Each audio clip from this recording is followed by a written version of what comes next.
Lors de cette analyse vidéo, nous montrerons les causes responsables d'un plongeon mal réalisé et les conséquences qui en découlent. Pour cela, nous commencerons par la phase sous-marine dite de coulée, pour remonter le temps jusqu'à la phase aérienne et la poussée du plot.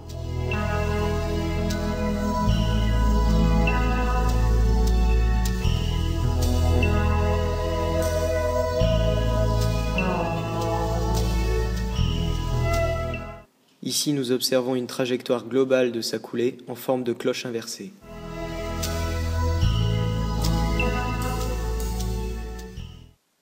Nous remarquons que le retour aérien du bras du débutant Maximilien s'effectue sous l'eau, conséquence du fait qu'il commence son cycle de bras à 92 cm de profondeur.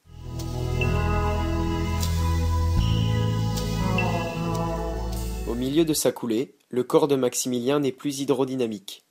En effet, il est courbé et désorganisé, conséquence du fait qu'il relève la tête trop tôt. Nous constatons qu'au début de sa coulée, il entreprend une ondulation afin de se propulser le plus rapidement possible. Cette action est préjudiciable pour son efficience motrice. Le point d'entrée dans l'eau se situe à 2,70 m du mur. Le milieu de la phase aérienne nous montre que le corps de Max est désorganisé. Il creuse le dos et les jambes se dissocient l'une de l'autre. C'est une conséquence du manque considérable de gainage chez Maximilien. L'analyse nous montre que le point le plus haut du plongeon de Maximilien est à 92 cm de la surface de l'eau. Lors de sa propulsion au niveau du plot, nous observons que Maximilien se dirige vers le bas et non vers l'avant. Ceci explique que la distance du point d'entrée dans l'eau n'est pas très éloignée. L'angle fémur-genou-tibia est trop ouvert, ce qui lui empêche de développer le maximum de force à l'impulsion. La propulsion se fait à partir d'une seule jambe.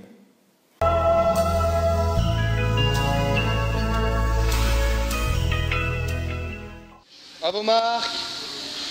Hop!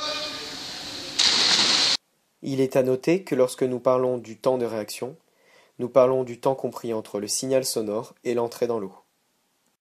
Pour la position de départ, là encore Maximilien ne nous montre pas une attitude générale optimale afin de performer.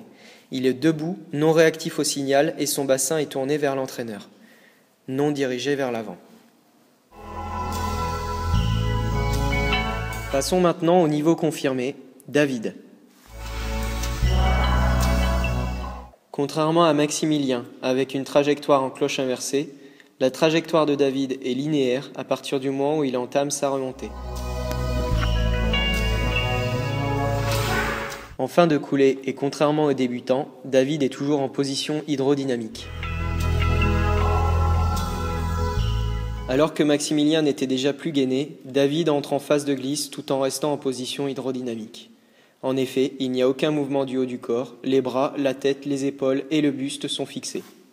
On remarque que ses pieds sont groupés et que son corps est projectile. L'entrée dans l'eau de David est bien plus éloignée du mur que celle de Maximilien. Au milieu de la phase aérienne de David, le point le plus haut de sa trajectoire est situé à 1,36 m de la surface de l'eau. Son corps est droit et totalement gainé pour avoir une vitesse maximale à l'entrée dans l'eau. Son regard est également orienté vers l'avant. Cela est aussi expliqué par la direction vers l'avant et vers le haut et non vers le bas. L'angle fémur-genou-tibia est bien plus fermé que celui de Maximilien. Il a donc une plus grande impulsion.